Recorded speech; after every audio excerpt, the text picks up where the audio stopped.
everyone.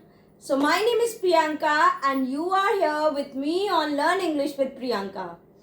आज हम लोग 100 बेसिक इंग्लिश वर्ड सीखेंगे जिसमें आप देखेंगे कि इंग्लिश बोलना आपके लिए कितना आसान हो जाएगा.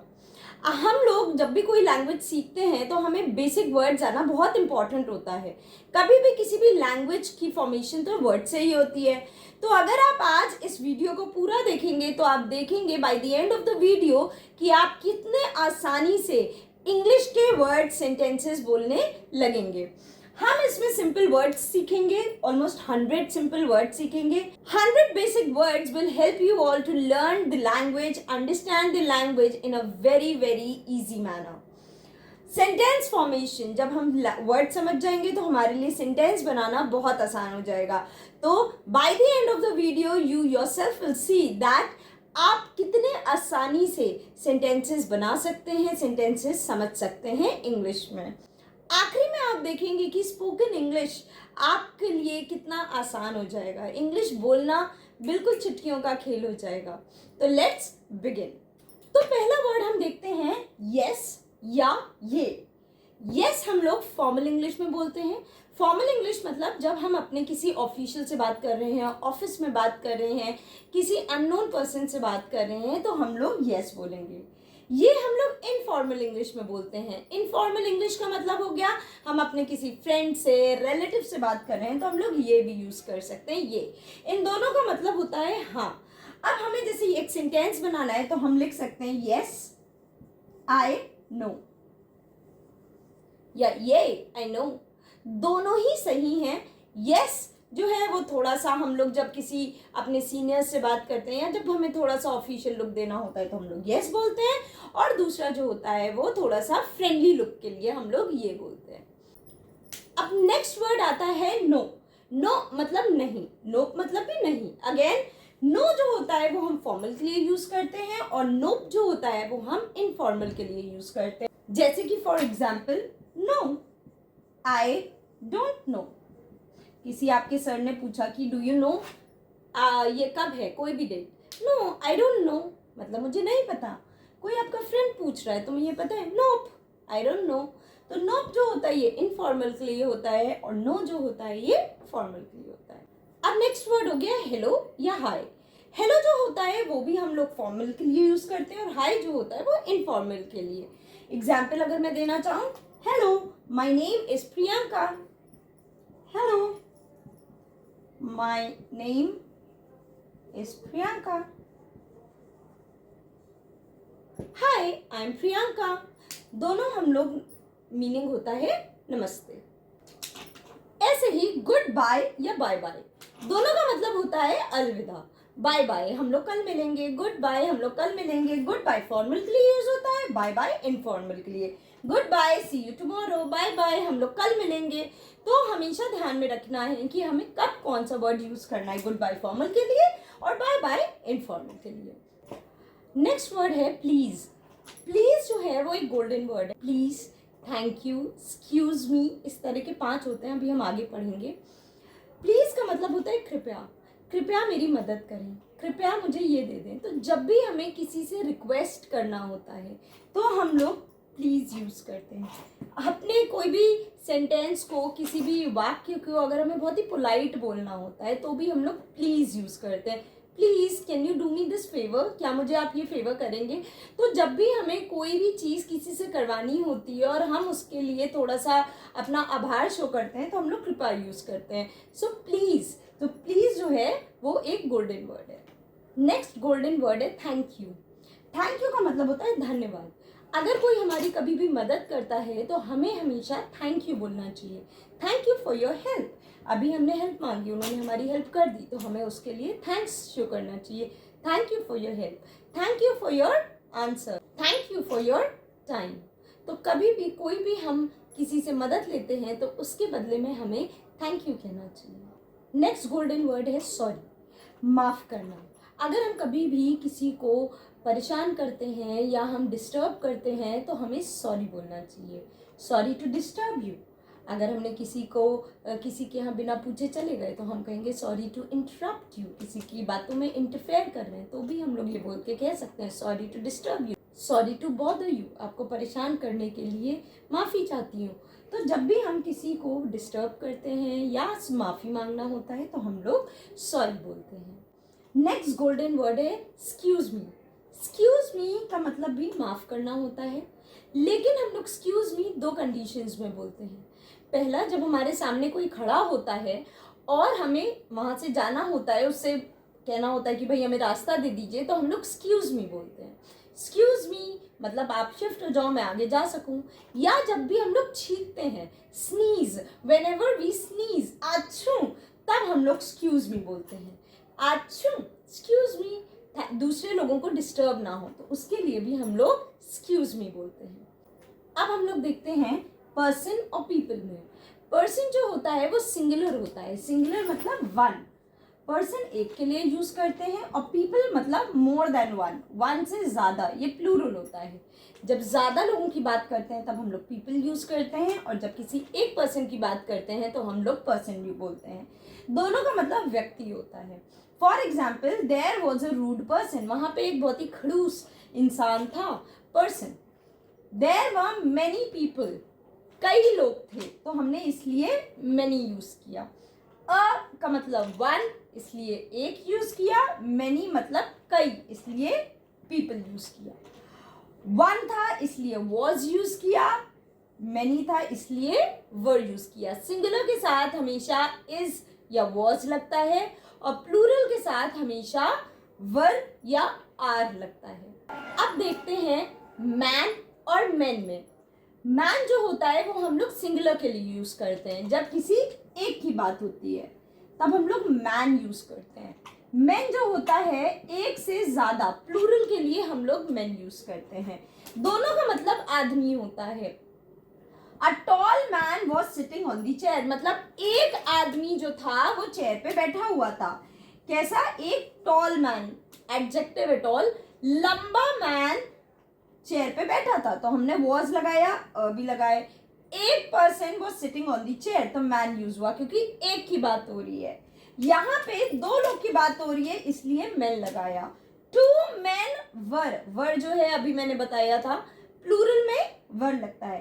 To man were sitting on the chair. अब देखते हैं वुमन एंड विमेन। वुमन जो होता है मतलब वन, सिंगुलर, एक, और विमेन जो होता है वो मोर देन वन होता है। सो वुमेन जब भी हम यूज करते हैं हमेशा उसका प्रोनाउंसिएशन वुमन होता है, वुमन, और इसका विमेन, राइट। दोनों का मीनिंग औरत होता है। वुमन का मतलब भी औरत होता है और विमेन का मतलब भी औरत होता है, लेकिन दोनों में डिफरेंस है सिंगुलर और प्लूरल का, एक और एक से ज्यादा। अब वुमन हेल्प्ड मी, एक औरत ने मेरी मदद की। A woman helped me. Four women helped me, four women ने मेरी मदद की, मतलब एक से ज्यादा है इसलिए हमने विमेन लिखा। अब आते हैं आई और मी पे। आई का मतलब होता है मैं, और मी का मतलब होता है मुझे। आई लव यू, आई, मैं तुमसे प्यार करता हूं। मतलब क्या है कि आई जो है वो सब्जेक्ट है। जब आई सब्जेक्ट की तरह यूज होता है तो उसका मतलब मैं होता है, और मी जो है वो ऑब्जेक्ट की तरफ यूज होता है तो मुझे। डू यू लव मी, क्या तुम मुझसे प्यार करते हो, मुझे प्यार करते हो। तो बेसिकली आई का मतलब मैं होता है और मी का मतलब मुझे। अब आई और मी हम लोग हमारे लिए यूज करते हैं, अपने लिए, एक के लिए, और एक से ज्यादा हैं और हम भी उसमें इंक्लूडेड हैं तो हम लोग वी या अस का यूज करते हैं। हमारे साथ के एक आध लोग और हैं तब हम लोग वी यूज करते हैं, जिसको हम कहते हैं, और अस जो है वो हमारे लिए, हमें यूज होता है। वी शेयर आवर फूड, हम अपना फूड शेयर करते हैं। My friends share the food with us, मेरे फ्रेंड्स फूड हमसे शेयर करते हैं, तो हमें, हमसे, ये सब जो है वो अस यूज होता है। अब देखते हैं ही और हिम में क्या डिफरेंस है। ही और हिम दोनों का मतलब बॉय से है, मेल से है। जब किसी लड़के के लिए बोलते हैं तब हम लोग ही या हिम बोलते हैं। ही का मतलब वह होता है और हिम का मतलब उसे होता है। वह एक अच्छा लड़का है, he is a nice boy, वो एक अच्छा लड़का है। तो जब वह यूज करते हैं तो ही यूज करते हैं। हिम मतलब उसे, give the chocolates to him, ये चॉकलेट्स उसे दे दो, तो जब हम लोग उसे यूज करते हैं तो हम लोग हिम यूज करते हैं। ये दोनों जो हैं ये हम लोग किस चीज के लिए यूज करते हैं? बॉय के लिए, मेल के लिए, मैस्कुलिन जेंडर के लिए। होप आपको ये समझ में आ रहा होगा। अगर आ रहा है तो please don't forget to like, share and subscribe to this channel and don't forget to press the bell icon so that future के जितने भी वीडियोस हैं उसके बारे में भी आपको नोटिफिकेशंस आते रहें। अब देखते हैं दे और देम में। दे का मतलब वे होता है और देम का मतलब उन्हें होता है। हम उन्हें तब यूज करते हैं जब कई लोग होते हैं, या वे भी तब यूज करते हैं जब कई लोग होते हैं। एक से ज्यादा लोगों के लिए हम लोग दे या देम यूज करते हैं। दे आर वेरी हेल्पफुल, वे लोग बहुत ही मददगार हैं, वो लोग बहुत मदद करते हैं सबकी, तो वे लोग बहुत मददगार हैं। They are very helpful. I will help them, मैं उनकी मदद करूंगा, तो उन्हें मैं मदद करूंगा, तब हम लोग देम यूज करते हैं। अब माई और माइन में डिफरेंस देखते हैं। माई का मतलब भी मेरा, मेरी या मेरे होता है। माइन का मतलब भी वही होता है, लेकिन हम जब किसी चीज पे एम्फसाइज करते हैं, हमें किसी चीज पे जोर देना होता है, तब हम लोग माइन यूज करते हैं। जैसे कि दिस इज माई बुक, कोई भी बुक है, ये मेरी बुक है, लेकिन हमें किसी पे बताना है दिस, ये मेरी ही बुक है, दिस बुक इज माइन, ये मेरी बुक है, तब हम लोग माइन यूज करते हैं। माई जो होगा उसके बाद कोई ना कोई नाउन आना ही पड़ेगा। This is my dog, this is my cat, अगर कोई भी माई है उसके बाद नाउन आता है, लेकिन माइन पे नाउन की कंपल्शन नहीं होती है। This book is mine, this cat is mine, तो इसमें हम अपना हक दिखा रहे हैं, हम अपना पोजेशन दिखा रहे हैं। अब देखते हैं हर और हर्स में। हर जो होता है या हर्स जो होता है, दोनों का मतलब उसका या उसकी होता है, लेकिन हर्स पे जब हम किसी चीज पे एम्फसाइज करते हैं तब हम लोग हर्स यूज करते हैं। जैसे कि इट इज हर पर्स, ये उसका पर्स है। दिस पर्स इज हर्स, ये पर्स उसी का ही है। दिस पर्स इज हर्स, जब हम एम्फसाइज कर रहे हैं तब हम लोग एस लगाते हैं, हर्स। अब हर और हर्स में एस का डिफरेंस था, लेकिन हिज में हम लोग एस नहीं लगाते हैं। हिज में दोनों में सेम रहता है। दिस इज हिज बुक, ये उसकी बुक है, और this book is his, double S नहीं लगेगा। एस और नहीं इनकॉर्पोरेट करते हैं कि हम यहाँ पे एस लगा दें, ये गलत है, ऐसे नहीं होता है। तो हर्स में तो एस लग जाता है, लेकिन हिज में एस नहीं लगता है। अब देखते हैं आर और आर्स में क्या फर्क है। आर जो मतलब होता है या आर्स जो मतलब होता है, दोनों का मतलब हमारा या हमारी होता है, लेकिन जब हमें किसी चीज पे एम्फसाइज करना होता है तो हम आर्स लगाते हैं। दिस इज आर कार, ये कार हमारी है। दिस कार इज आर्स, ये कार हमारी ही है। जब हमें एम्फसाइज करना होता है तो हम लोग एस लगाते हैं। अब आता है योर और योर्स में, दोनों का मतलब तुम्हारा, तुम्हारी या तुम्हारे होता है, लेकिन अगेन योर जो होता है वो हम जब सिंपल बोलते हैं, और योर जब हमें किसी चीज पे एम्फसाइज करना होता है। दिस इज योर की मतलब चाबी, ये तुम्हारी चाबी है, ये तुम्हारी बुक है, ये तुम्हारा पेन है। This pen is yours, this key is yours, ये तुम्हारी ही चाबी है, ये तुम्हारी ही पेन है, तब हम लोग योर्स लगाते हैं। अब देयर और देयर्स की बात करें।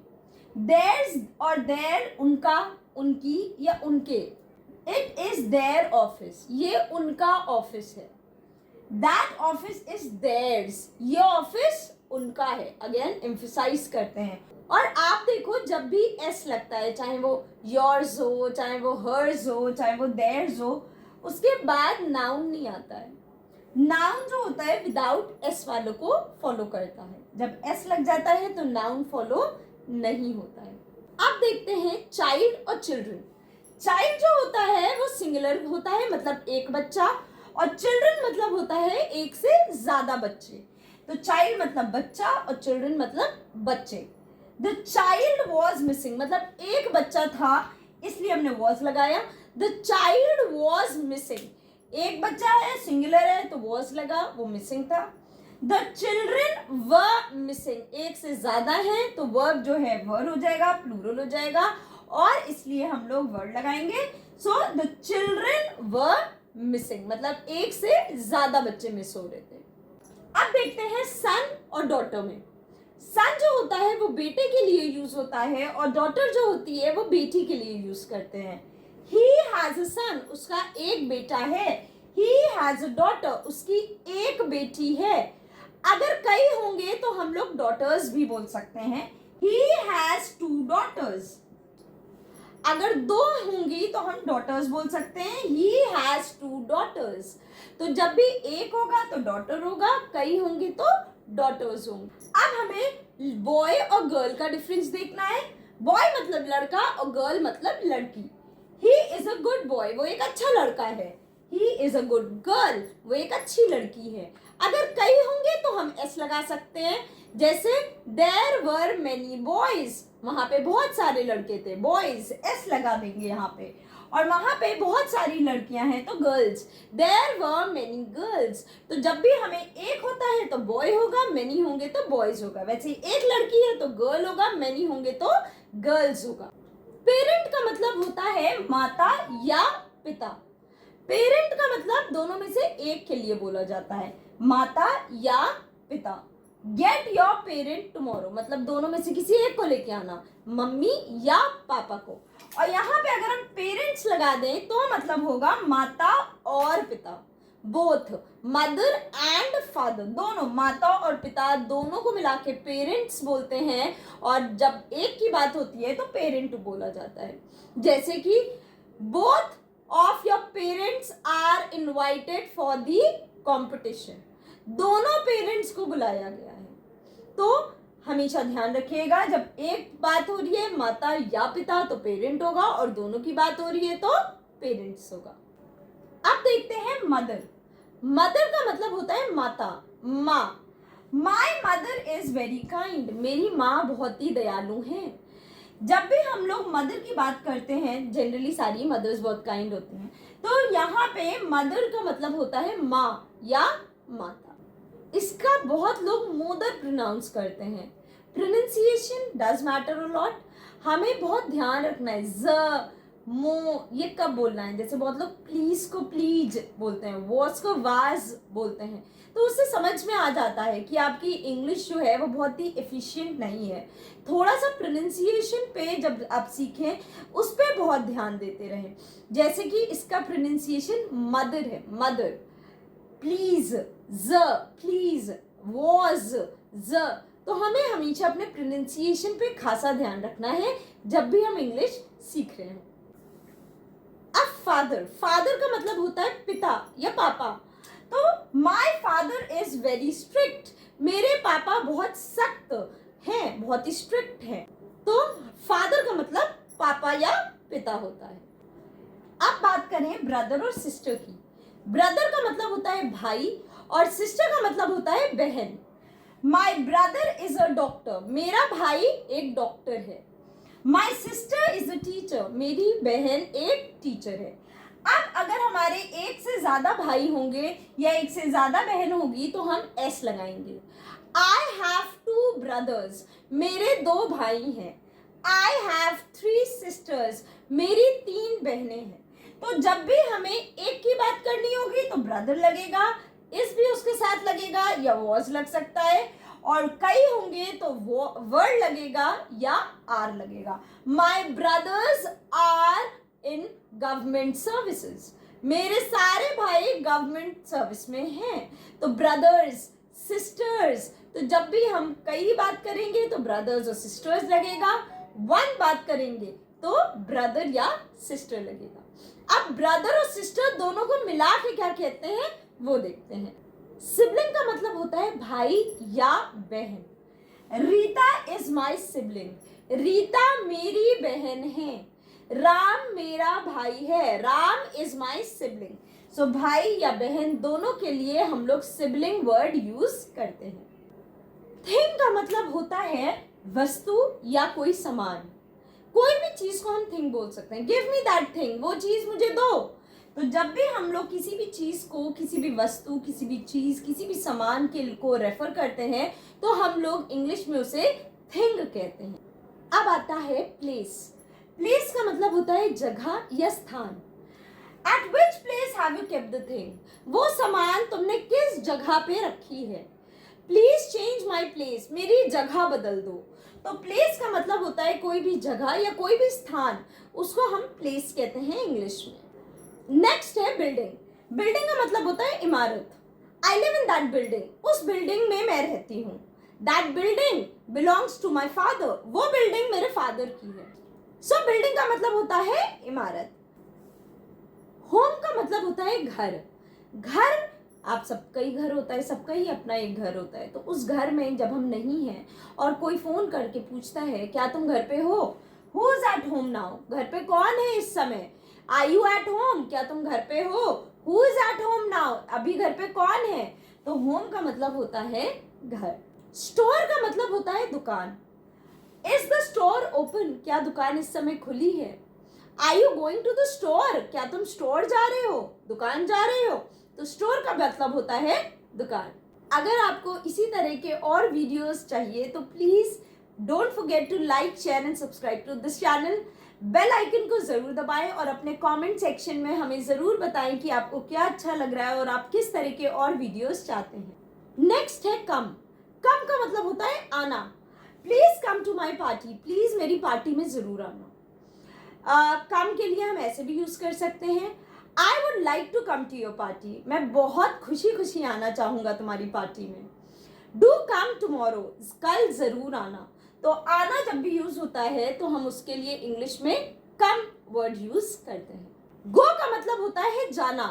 प्लीज डोंट गो, प्लीज मत जाओ। I would like to go to the party, मैं उसकी पार्टी में जाना चाहूंगी। तो गो का मतलब होता है जाना। मेक का मतलब होता है बनाना। I will make your lunch, मैं तुम्हारा लंच बना दूंगी। विल, आई विल मतलब I will. So I will make your lunch, मैं तुम्हारा लंच बना दूंगी। I will make cookies for you, मैं तुम्हारे लिए कुकीज बना दूंगी। तो कुछ भी बनाने के लिए यूज करते हैं तो हम लोग मेक वर्ड इंग्लिश में यूज करते हैं। डू का मतलब होता है करना। ये एक बहुत ही कॉमन वर्ड है जो कि हम लोग बहुत ज्यादा यूज करते हैं इंग्लिश में। डू का मतलब होता है कोई भी काम को करना। डू योर वर्क, अपना काम करो। Do not do that work, वो काम मत करो। तो डू का मतलब होता है करना। अब देखते हैं नो और नो में। दोनों का प्रोनाउंसिएशन नो होता है। इसमें हम लोग KNOW लिखते हैं, खनाओ नहीं होता है इसका प्रोनाउंसिएशन। इसका प्रोनाउंसिएशन नो होता है और इसका भी नो होता है। इसका मतलब होता है जानना, पता होना, और इसका मतलब होता है नहीं। आई नो दैट मैन, मैं उस बंदे को जानता हूँ। I do not know that man, मैं उसको नहीं जानता हूँ। आई डोंट नो हिम, मैं उसको नहीं जानता हूँ। ही हैज नो मनी, उसके पास कुछ पैसा नहीं है। तो नो का मतलब जानना होता है और इस नो का मतलब नहीं होता है। नेक्स्ट है हेल्प। हेल्प का मतलब होता है मदद करना। हम जब किसी की मदद करते हैं तो उसके लिए हम लोग हेल्प शब्द का यूज करते हैं। We should help everyone, हमें सबकी मदद करनी चाहिए। अब देखते हैं सी और सी में क्या फर्क है। सी का मतलब दोनों की आवाजें तो सेम है, सी, लेकिन दोनों की स्पेलिंग्स डिफरेंट है। SEE है और इसमें SEA है। इसका मतलब होता है देखना और इस सी का मतलब होता है समुद्र। सो आई कांट सी हिम, मैं उसको देख नहीं पा रहा हूं। I can't see the black board, मुझे ब्लैक बोर्ड दिखाई नहीं दे रहा है। और इस सी का मतलब होता है समुद्र। आई लिव नियर द सी, मैं समुद्र के किनारे रहता हूं। सी और सी होमोफोन्स हैं, ऐसे वर्ड्स जो सुनने में एक जैसे होते हैं लेकिन इनकी मीनिंग डिफरेंट होती है। अब देखते हैं टेस्ट। टेस्ट का मतलब होता है चखना। I want to taste this soup, मैं इस सूप को टेस्ट करना चाहती हूँ। अब कोई भी चीज को हम जब चखते हैं तो हम उसके लिए टेस्ट यूज करते हैं। I want to taste that ice cream, मैं उस आइसक्रीम को चखना चाहती हूँ। तो टेस्ट का मतलब होता है चखना। अब देखते हैं साउंड। साउंड का मतलब होता है आवाज जो सुनाई देती है। आई कैन हियर दैट साउंड, मुझे वो आवाज सुनाई दे रही है। अगर कोई साउंड पास में सुनाई दे रही है तो हम बोलेंगे I can hear this sound. पास के लिए दिस, दूर के लिए that. So I can hear that sound, वो आवाज मुझे सुनाई दे रही है। अब है स्मेल। स्मेल का मतलब होता है सूंघना।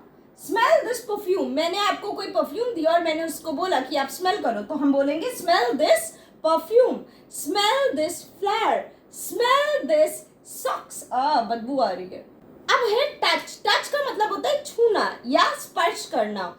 Do not touch the hot pot, उस पॉट को मत टच करो क्योंकि वो बहुत गर्म है। Do not touch the hot pot, उस गर्म पॉट को मत टच करो। Want, want का मतलब होता है चाहना। चाहना, I want a new car, मुझे एक नई कार चाहिए। What do you want, तुम्हें क्या चाहिए? तो want का मतलब होता है चाहना। नेक्स्ट है use। use का मतलब होता है इस्तेमाल करना। I don't use this phone, मैं इस फोन को यूज नहीं करती। I don't use this car, अब मैं इस कार को यूज नहीं करती। या I use this towel, इस टाल को मैं यूज करती हूँ। तो आई यूज दिस टाल, मैं इस टाल को इस्तेमाल करती हूँ। इस्तेमाल करने के लिए हम लोग यूज करते हैं। अब नेक्स्ट है बाय। बाय का मतलब होता है खरीदना। बाय दिस कार, ये वाली कार खरीद लो। अगर कोई और हम दूर से कार को पॉइंट आउट कर रहे हैं, बाय दैट कार, वो कार खरीद लो। पास वाली चीज के लिए दिस, दूर वाली चीज के लिए दैट यूज करते हैं। और बाय का मतलब होता है खरीदना। सेल मतलब होता है बेचना। किसी भी चीज को बेचने के लिए हम लोग सेल यूज करते हैं। Ramu sells fruits, Ramu fruits बेचता है, रामू फल बेचता है। तो सेल मतलब होता है बेचना। अब हर्ट का मतलब होता है दुखना, कहीं पे दर्द होना। माई लेग हर्ट्स, मेरा लेग जो है, मेरा जो पैर है वो दर्द कर रहा है, दुख रहा है, तब हम लोग हर्ट्स यूज करते हैं। हर्ट हम लोग चोट लगने के लिए भी यूज करते हैं। ही वॉज हर्ट, उसको चोट लगी थी। He was hurt in an accident, उसको एक एक्सीडेंट में चोट लगी थी। तो हर्ट का मतलब दुखना भी होता है और हर्ट का मतलब चोट लगना भी होता है। सिक का मतलब होता है बीमार। माई अंकल इज सिक, मेरे अंकल बीमार हैं। जब भी हम बीमार होते हैं तो हम लोग सिक वर्ड का यूज करते हैं। नेक्स्ट है अस्पताल, hospital. My uncle is admitted in the hospital, मेरे अंकल अस्पताल में भर्ती हैं। तो एडमिटेड का मतलब होता है भर्ती होना। My uncle is admitted in the hospital, my friend is admitted in the hospital. Admitted का मतलब होता है भर्ती होना। अगेन का मतलब होता है फिर से। किसी भी चीज को हम एक बार कर चुके हैं और उसको फिर से करना है तो उसके लिए हम लोग अगेन बोलते हैं। Don't do it again, don't do it again का मतलब क्या होता है? फिर से मत करना। डू इट अगेन, फिर से करना। तो अगेन का मतलब होता है फिर से। नेक्स्ट है दिस और दैट। दिस का मतलब हमारे पास में यह, और दैट का मतलब वह, दूर जब होता है। दिस इज माई हाउस, ये मेरा घर है। दैट इज योर हाउस, वो घर तुम्हारा जो दूर है, जो हमसे दूर है, उसके लिए हम लोग दैट यूज करते हैं। दिस इज माई कार, ये मेरी कार है। दैट इज योर कार, जो दूर खड़ी है वो तुम्हारी कार है। दीज और दोज, दीज जो हमारे पास होता है और एक से ज्यादा होता है तब हम लोग दीज बोलते हैं, हिंदी में ये बोलते हैं। दीज आर माई कार्स, ये सारी कार्स मेरी हैं। जब हमारे पास में है और कई है, एक से ज्यादा है, तो हम लोग दीज बोलते हैं। और एक से ज्यादा है लेकिन हमसे दूर है, तब हम लोग दोज बोलते हैं। वे, दोज आर योर कार्स, वो सारी कार्स आपकी हैं। वो आपकी कार है जो हमसे दूर है, इसलिए हम लोग उसको दोज बोलते हैं। एक वचन के लिए दिस बोलते हैं, बहुवचन के लिए दीज बोलते हैं। दैट एक वचन के लिए बोला जाता है और दोज बहुवचन के लिए। ये पास के लिए बोला जाता है, ये दोनों दूर के लिए बोला जाता है। अब आता है नाउ और देन। नाउ का मतलब होता है अभी और देन का मतलब होता है बाद में। कंप्लीट योर वर्क नाउ, अभी वर्क कंप्लीट करो। देन जो होता है I went to the shop, then I went to office. पहले मैं शॉप पे गया, फिर मैं ऑफिस गया, बाद में मैं ऑफिस गया। तो जब भी हमें बाद में या फिर यूज करते हैं तब हम लोग देन यूज करते हैं और अभी के लिए नाउ यूज करते हैं। अब बिफोर और लेटर आता है। बिफोर का मतलब पहले होता है और लेटर का मतलब बाद में होता है। I will meet you later, मैं तुमसे बाद में मिलती हूँ। Come to my house before 2 PM tomorrow, कल 2 बजे से पहले मेरे घर आना। टुमारो मीन्स कल, आने वाला कल, तो कल 2 बजे से पहले मेरे घर में मिलने आना। और I will meet you later, मैं अभी नहीं तुमसे बाद में मिलती हूँ। तो लेटर का मतलब होता है बाद में और बिफोर का मतलब होता है पहले। अब आता है आफ्टर और फ्रॉम। आफ्टर का मतलब होता है बाद में और फ्रॉम का मतलब होता है से। कम आफ्टर 2 o'clock, 2 बजे के बाद आना। 2 बजे के बाद आने के लिए हम आफ्टर यूज करेंगे। आई एम फ्रॉम लखनऊ, मैं लखनऊ से हूँ। टू और विथ, टू का मतलब होता है को और विथ का मतलब होता है साथ में। Give this to Ramu, Ramu को दे दो। Give this to Shyam, Shyam को दे दो। आई एम विथ रामू, मैं रामू के साथ हूँ। I am with my mother, मैं अभी अपनी मम्मी के साथ हूँ। अब देखते हैं व्हेन और हु। व्हेन का मतलब होता है कब और हु का मतलब होता है कौन। ये क्वेश्चन वर्ड्स हैं, क्वेश्चन हम इनसे फॉर्म करते हैं। तो जब भी हम ये सेंटेंसेस यूज करते हैं तो जनरली हम लोग जब क्वेश्चन पूछते हैं तो इसको पहले शब्द के सेंटेंस में पहले यूज करते हैं। व्हेन विल यू गो, तुम कब जाओगे, तो व्हेन हमने पहले यूज किया और क्वेश्चन मार्क लगेगा। व्हेन विल यू गो, तुम कब जाओगे। हु आर यू, तुम कौन हो। व्हेन विल यू मैरी, तुम कब शादी करोगे। हु इज योर टीचर, तुम्हारी टीचर कौन है। तो व्हेन का मतलब कब होता है और हु का मतलब कौन होता है। आज हमने कई इंग्लिश के वर्ड सीखे। ये इंग्लिश वर्ड आममर्रा की जिंदगी में हम लोग यूज करते हैं अपने सेंटेंसेस को बनाने में। अगर आपको लगता है कि ये चैनल आपके लिए काफ़ी ज़्यादा बेनिफिशियल है, आपको काफ़ी हेल्प कर रहा है, तो इस चैनल को प्लीज़ लाइक, शेयर और सब्सक्राइब करें। अपने ही नहीं, अपने दोस्तों के साथ भी इसको शेयर करें ताकि सबके लिए इंग्लिश बोलना बहुत ज़्यादा आसान हो सके। तब तक के लिए बाय बाय और मुझे कमेंट में ज़रूर बताएं कि आपको क्या चीज़ अच्छा लगा और क्या चीज़ नहीं। किस तरह के नेक्स्ट वीडियोस चाहते हैं वो आप हमें ज़रूर बताएं कमेंट सेक्शन में। तब तक के लिए बाय बाय।